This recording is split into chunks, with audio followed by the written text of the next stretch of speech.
Hello guys, and welcome back to another cold episode. On today's episode, we are back with a new event. The new event being Theme Chronicle. Now, Theme Chronicle is basically just all of the story mode decks, except it's not the story mode decks because a whole bunch of other decks are totally playable, but it's just kind of a weird ban list. So, they decided to come out with these three loner decks. We have Beetrooper, we have Orcust, and we have Plunder. And I'm going to talk about them, tell you which ones are the best, and kind of give you some of the plays that they can do. So let's talk about, first and foremost, Beetrooper. Beetrooper's idea is to utilize the powerful insect engines, such as Gokipole and Resonance Insect, in order to go into things like the Invincible Atlas, as well as fusion summon into Absolute Hercules. That's the idea. In theory, that's good. Problem is, it's absolutely terrible. And the reason for that is because we're missing out on Max C, we're missing out on hand traps, we're missing out on actual disruption that you would normally end on with this, other than, like, I guess, like, Cicada King and, you know, Infip or something like that, Sting Lancer. There are some interactions that you can end on, being able to, like, you know, dump Resonance Insect at quick not Resonance Insect, Gokipole at quick effect speed. There's just like not a lot of things that you can realistically do. So this deck honestly just is better going second.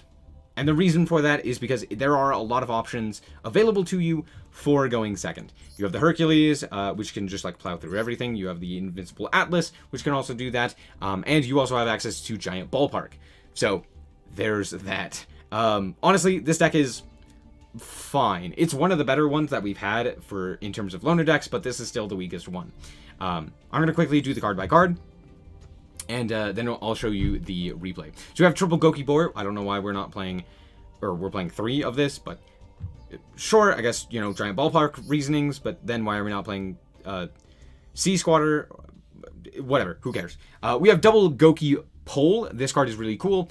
You dump it in order to search out a monster, a level 4 or lower insect monster, or sorry, a level 4 insect monster. You can also search out the Gokibore, which then special summons itself and then pops a monster, which is very nice. We then have ourselves the Scout Buggy, summons another Scout Buggy. Scale Bomber summons itself. Resonance Insect, if you send it from the field to the graveyard, you can add a level 5 or higher, and if it's banished, you can dump an insect. Which is very nice because you get to dump the Gokipole, which then gets you another Gokibore, which is very nice. Next up, we have Retaliating Sea. If it is sent from the face-up field to the graveyard, you can add an Earth Insect with 1500 or less attack. Normally, this would be used to search out Max C, or, you know, the myriad of other ways that we can do that as well. But instead, they decided to not allow us to have Max C. I don't know why, but sure. We have Beetrooper Assault Roller, also a way to special summon itself. Primitive Butterfly, you special summon it. It's kind of like Sidra, but really bad. So there's that. We have one Light Flapper. This card is terrible. We have double Sting Lancer. Sting Lancer is very nice. It shuffles a card your opponent controls, or sorry, a card in your opponent's graveyard into the deck, and it searches a spell trap, which is very nice. So yeah, shuffle back a monster as well as a monster from your side and a monster from the opponent's graveyard, or from your graveyard and the opponent's graveyard, and then you get to search a spell trap, which is very nice because you can search out the Fly Sting, which is a just Omni, or it's a monster negate. We have Doomdozer, just a big bungus. We have Super Armored Robot Armed Black Iron Sea, which is the most Yu-Gi-Oh name ever, which is a card that exists and is terrible, and same with the Mighty Neptune. Both are terrible, and just kind of bricks. We have one Harpy's Feather Duster, one Foolish Burial, one Terraforming, one Lightning Storm. I don't know why this is the case. We also have double Called By and double Infip. All of the loner decks have these 8 cards in common.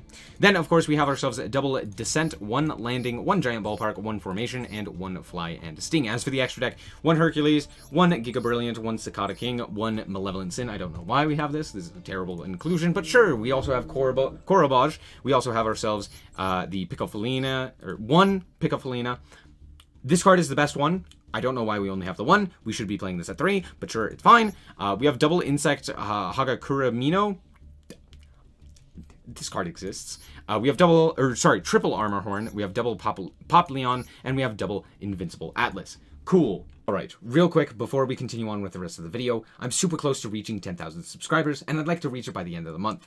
If you guys are at all interested in the content, consider subscribing. I have something special planned for the 10,000 subscriber special, so stick around.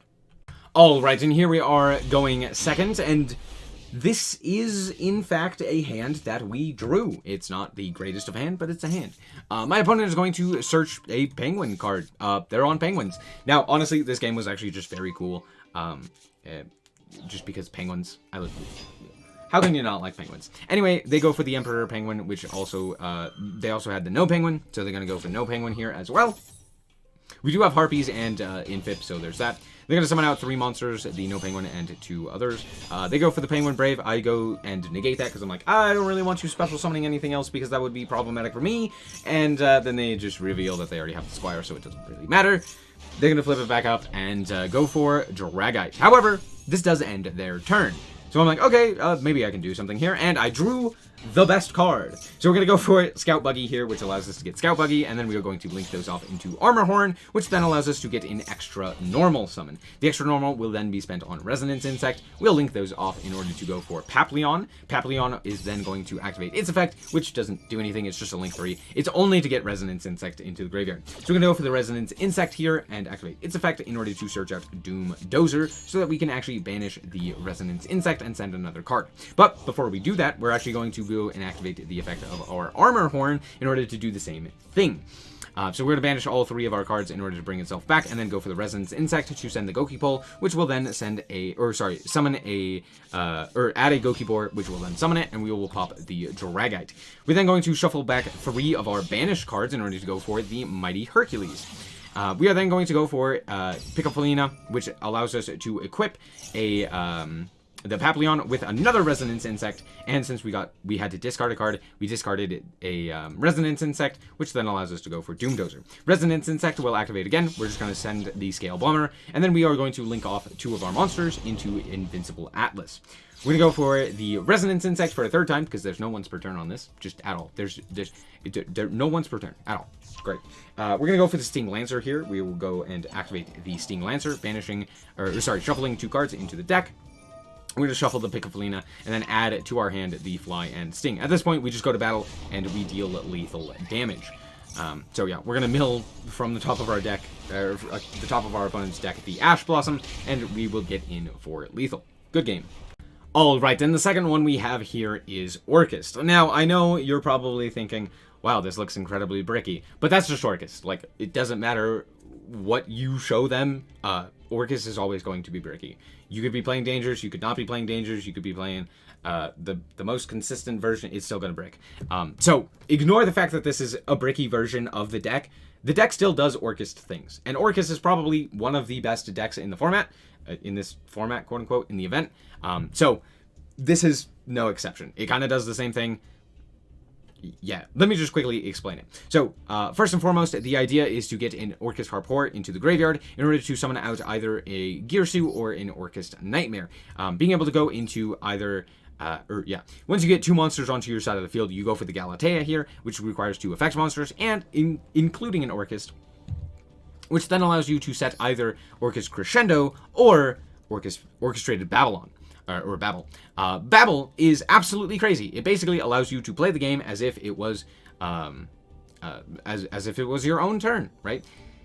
Kind of. It actually just makes everything quick effect speed. So actually, it's better than if it was on your own turn. Because now, if your opponent goes like, activate Called By, you can just banish your Harpor or whatever they wanted and dodge the Called By. Absolutely crazy. And then on top of that, you also get to then just Xyz on top of the Link monster, your Dingirsu. Now, keep in mind, if you have the Orcust Crescendo, if you have the Orcust Crescendo, you do need an Orcust Link monster on your field, so don't go for the Ding if you already have this. That's the general idea. The rest of these are just kind of to help that along. You have Symbol Skeleton, which revives from grave, Brass Bombard, which revives or summons from hand. We have Orcust Nightmare, which banishes in order to send a card to the graveyard. You can send something like World Wand, which can then also special summon a monster from the banish pile, which is very nice. Lance is terrible. Arc is terrible. Shield is terrible. But they're there, and if you happen to dump World Wand while you have one of them in your hand, that's another free summon. There's that. World Legacy Succession is nice, just another Monster Reborn. Orchestrated Return is a draw to, as long as you... It's kind of like trade-in, but for Orcust or World Legacy cards. So there's that. We also have, well, let's just do the quick card by card. We have the triple Brass Bombard, triple Symbol Skeleton, double Harp Horror, one Orcust Mech Knight. So Gearsu, the Orcust Mech Knight, is by far the best starter. So there's that. You actually don't want to draw Harp Horror oftentimes. You just want to send it to the graveyard off of something like a Nightmare or a Harp Horror or a Gearsu or something like that. So it's just better to not really draw it unless you also draw like an Orchestrated Return or what have you. Because, yeah, normal summoning it kind of sucks. So there's that. That's basically it.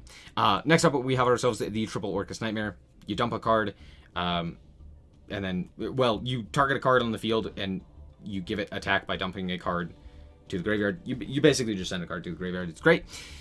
We have World 1, Revive from the Banish by banishing this card. Really good. We then, of course, have ourselves the double Ibli. Ibli is pretty decent because it kind of locks your opponent into only using Link monsters. Also, it revives a Link monster, so there's that.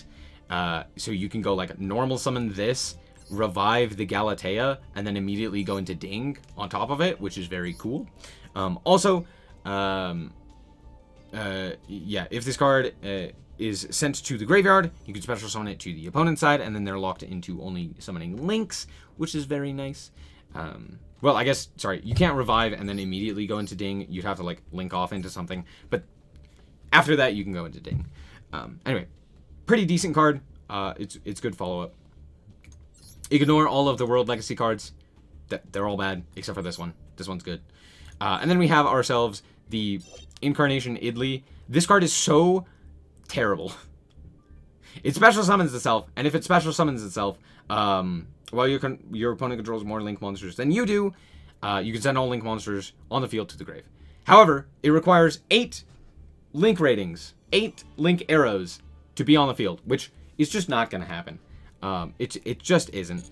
Even with this deck, it's just not going to happen. Anyway, we also have the Harpies, the Foolish Burial, the 1-for-1, the Lightning Storm, double Called By, and double Infib. We also have 2 World Legacy Succession, 2 Revive. We have 2 or 3 Orchestrated Return, 1 Babel, 1 Isats. This card sucks.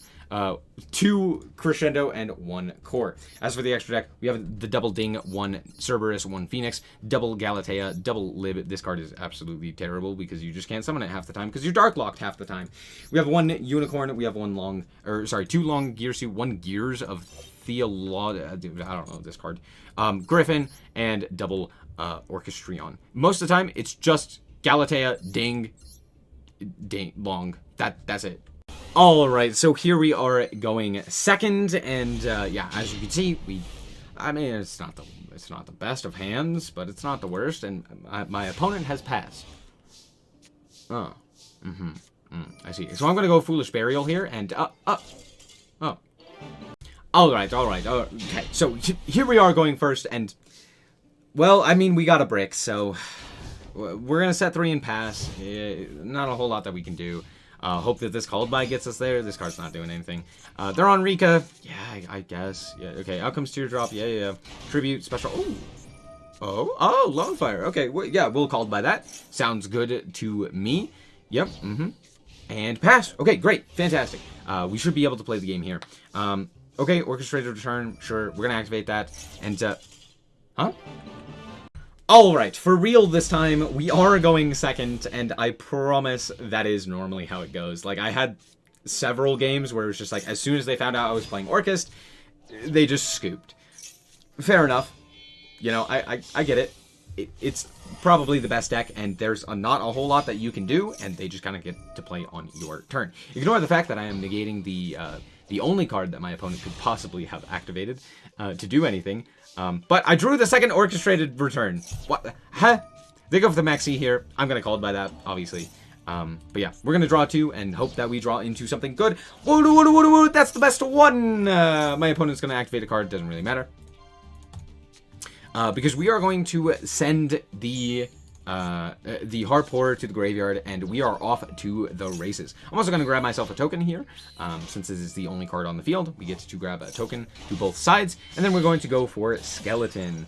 This then allows us to go for the Nightmare Unicorn to pitch the Nightmare the Orcust Nightmare from our hand, which means that we can get it into the graveyard, which is very nice. We're then going to revive with our World Wand, the Orcust Harpour, and then we will revive as well our Girsu. There's no real reason to revive the Girsu, but now we can go into Galatea and activate the effect in order to shuffle a card from the banish pile into the deck to go for the Orchestrated Babel. We're then going to go for Babel here. We're going to increase the attack of Unicorn by sending, I believe we sent the, we sent Symbol Skeleton here, and then we're going to attach from the banish pile with our Dean Girsu, the Orcust Nightmare, so that it has 2 materials, which, more importantly, it just kind of gets it back from the banish pile. We're going to activate the Eye Stabs, which kind of does something. It doesn't really do anything. But yeah, at this point, we are able to just play on the opponent's turn, and it's very difficult to out-Dean Girsu just in general, because it has protection, as you will see in a second. So my opponent is going to go for the Painful Decision in order to grab their Shari. Then they're going to add back their Shari. Or sorry, shuffle back a few of their cards, and they grab Harpy's Feather Duster. I'm actually going to go for the skeleton here, and then I realize, oh wait, I actually don't need to do this because I just protect with Ding. And then my opponent goes, what? And then scoops it up. There you go, Ding. Alright, and here we are with Plunder. Now this is basically just full power Plunder, except without hand traps, which is, it's still fine. We're playing Danger Plunder, kind of. It's a bit weird. But honestly, the deck is still very competent. There's a lot that you can do. Yeah, we're also just playing random nightmares. Almirage would be very nice, but alas, we don't have it. So what is the overall strategy? Well, all of these plunders are just different ways to special summon out monsters. This one, when it's sent to the graveyard, summons out from deck. This one can special summon itself if you control a plunder. This one adds a plunder back from the graveyard and special summons itself. This one can special summon itself from hand or grave by discarding cards. And this one doesn't do any of that. But notably, both Whitebeard and Redbeard are captains, which means that they are able to equip themselves to a ship and summon out a ship corresponding to an attribute your opponent has in their graveyard or on their field. So what happens is during the opponent's turn, you activate the Redbeard, you see that they have, a light, you activate Redbeard, Redbeard then tags out into the light and equips itself to said light, and now you have this card, right? Because the opponent had in their graveyard or on their field a light monster. Whitebeard can do the same thing, and it's for any attribute that is light, light, fire, dark, or water. Sadly, we do not have earth or wind, so Maxi just kind of kills you. It's really annoying. But yeah, that's the general idea. And then all of these ships have different effects, which we'll get to in a second. And then we also have Blackbeard. Blackbeard is the main way to actually get into most of these other guys, because it allows you to send monsters to the graveyard, which is very nice, but then also it draws a card when it uses its effect that is the same effect as these two, except it can target any other card, not just itself. Still equips the card, but yeah, it's very nice. I'll explain this in a little bit, but let's quickly discuss our actual targets. So first and foremost, we have Liss, which during the main phase, you can special summon a plunder from your hand or the face-up spell trap zone. So if something is equipped, you can special summon it. Also, if a monster activates its effect, you can discard a plunder card in order to negate the activation, and if you do destroy the card, then if it is equipped with something, you can add any Plunder Patrol card from your deck to your hand. This is why you want to keep things equipped. Most of the time, they will gain additional benefits if they are equipped. If they're not equipped, like, I don't get a search here, which is very sad, because all of the plunder cards, except for Blackbeard, all of these ships require a plunder to discard. So having a plunder in hand is very important. Next up, we have ourselves Bran. Bran boosts all other fiend monsters by 500, and you can discard a plunder to target a spell trap in your opponent controls and banish it. Then you can add a Plunder Patrol monster from your deck to your hand. Also, this is a quick effect if the card is equipped with a Plunder Patrol card. So if it has that equipped monster, you can banish at quick effect speed. This guy is the best way to kind of OTK. He is a synchro, just requires any 2 generic material. And we do have a few tuners, namely these 2. Everything else is a non-tuner, and everything else is 4. Next up, we have Moerk. Moerk discards a plunder to banish an effect monster. Pretty nice. And it adds a spell trap. So this one adds the monster, this one adds the spell trap, this one adds any, but it does require that equip. This one is also at a quick effect speed if it is equipped with a card. Also, if a Plunder Patrol card you control would be destroyed by battle, by battle or card effect, you can discard or detach a material. Most of the time, you're not actually summoning this with material. You're just tagging into it with something like your Redbeard, Whitebeard, or Blackbeard. So most of the time, it doesn't have a material. Blackbeard, on the other hand, just any 2 Plunder Patrol monsters, or any monsters, including a Plunder Patrol monster, and then you can target an effect monster at quick effect speed, special summon a Plunder Patrol monster from your extra deck with the same attribute as a monster your opponent controls or in their graveyard. So this is another way to tag out, similar to these guys. You just target any monster, and then you can do that. Also, on top of that, you get to draw a card.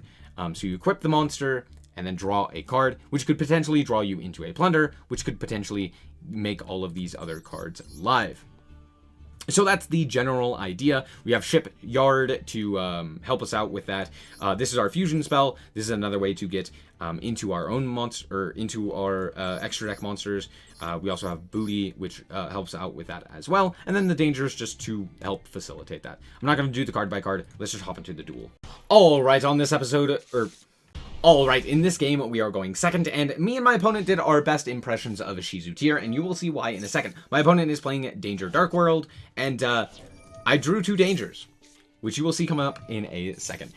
This is a very funny game. We just kind of I ended up playing just as much as my opponent. My opponent's going to set 2 and then go for Danger Mothman. And I hit... Yeah, Bigfoot. Okay, well, no, not the greatest of outcome. They draw into the Nessie, and they activate the Nessie, and hit the Nessie. Nice. Well, they're just going to add the Chupacabra now. So, yeah, obviously they're going to go for the Chupacabra here, and I end up not hitting the Chupacabra. It's the second Nessie. So now they go for Dugaris. Okay, Dugaris is going to draw them some cards, and they pitch the Snow. Snow is then going to add a second Dark World dealing. Fantastic. They have set cards. I can deal with those with Thunderbird. So they go and activate their effect. I'm going to pitch the Thunderbird and pop their set card. Kind of funny. They're also going to draw a card and another Dark World dealing. Great. Fantastic. I get rid of their Dugaris as well. So I'm going to pop their Dugaris dinks to Bigfoot. And now our hand is looking pretty spicy, if you ask me. They're going to go for Jar of Avarice. They had the second one set. It's fine. We popped the first one with our Thunderbird, and they had the second one. Out comes their own Thunderbird, and I don't hit it, dang it. Anyway, out comes Beige. They're going to then go for their Mothman, which, again, I don't hit, but out comes Tsujinoko as well. And now they link into Curious. Alright, not exactly what I was expecting. But out comes Gokipole. They send Gokipole to the graveyard to search Mothman. What? Okay, Mothman, hit another Tsuchinoko, summon the Mothman, go for Dark. Dark, add back the Thunderbird. Sure. Jar of Avarice. What is happening? Okay, sure. Yeah, go for it. Shuffle everything away, Tsuchinoko, and... Well, we hit another Bigfoot, but out comes the Tsuchinoko. They're going to go for Apollosa here. And then they reveal their set card was Card Destruction. Now, theoretically, that is bad. In reality, it's not, and I'll show you why. So, they're going to go and activate their effects, but I get to go and chain my effects as well. So I get to chain block my Whitebeard with Bluebeard. Bluebeard, if it's sent from the hand or monster zone to the graveyard, discards a card and draws a card. I didn't talk about this because it rarely comes up, but hey, it came up here.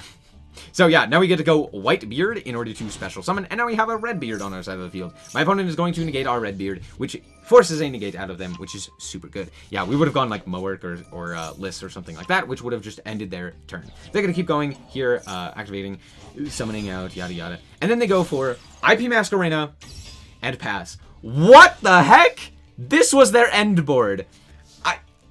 Okay, sure. I'm going to threaten battle here. They realize... that's not a good idea. And so they go for the Unicorn here. They're going to spin away our monster, and I go, yeah, sure, that's fine. They're going to negate our Golden Hair. That's also fine. We're going to go for the Whitebeard. They're going to negate that. That's also fine. Because guess what? We ended up drawing Black Eyes. Black Eyes just ends up winning us this game by itself. Just this card is absolutely crazy, and it's really good legacy support. So we're going to add back the Bluebeard, which will then allow us to special summon it, and then we can go and normal summon our Golden Hair, which will then allow us to go into Blackbeard. My opponent realizes that the game is over and concedes. Now, I know I didn't really explain what this deck does all that much because of that game, but I really wanted to showcase it because it was very funny. But yeah, this deck is rather complicated, and I'll probably end up playing it again for this event, and I might make a video. Let me know if you guys want me to actually make that video and go more in depth on the plays that you can actually make. But you can also go check out my older videos as well. They have similar ideas behind them. So, yeah, this deck is actually really, really strong as well. Maybe the best, probably, yeah, it's definitely the best loner deck. It's consistent, it does what it's supposed to do. It's not really good at going second, but it's still decent at going second. I went first and second, and since so many people want to go second because they're playing like Crusadia or what have you, there were a lot of instances where I was able to OTK with like Shipyard and just like a couple of equip cards. So yeah, very easy to OTK with this deck as well. Yeah, just all in all, very solid. I love this deck. It's very nice, and yeah, that's basically all that I have to say about this one. So all things considered, these are honestly the best loner decks that we've had in a long time. They actually work. They're competent. They have like staple cards that you would normally play in them. The biggest problem that I see is a Beetrooper. Just playing 3 normal summon or just normal monsters that don't do anything really sucks, as well as a whole bunch of other bricks like these guys that just kind of like don't do anything half the time, or like primitive butterfly or what have you. It does kind of suck. There's a lot of bricks in this one, and it's just not nearly as consistent. The extra deck also sucks as well, so yikes. But yeah, all things considered, very good loner decks. All of them are pretty decent. You could use all of them as much as you want to climb and to get the additional gems and what have you. So there you go. That's going to be it for me, though. Hope that you guys did indeed enjoy, and that this was useful for you. If it was, leave a like. Thank you guys so much for watching, and remember to always stay frosty. Bye-bye. Shout out to the Frost Guard, my members. Thank you guys so much for the support, and I hope you enjoy the content.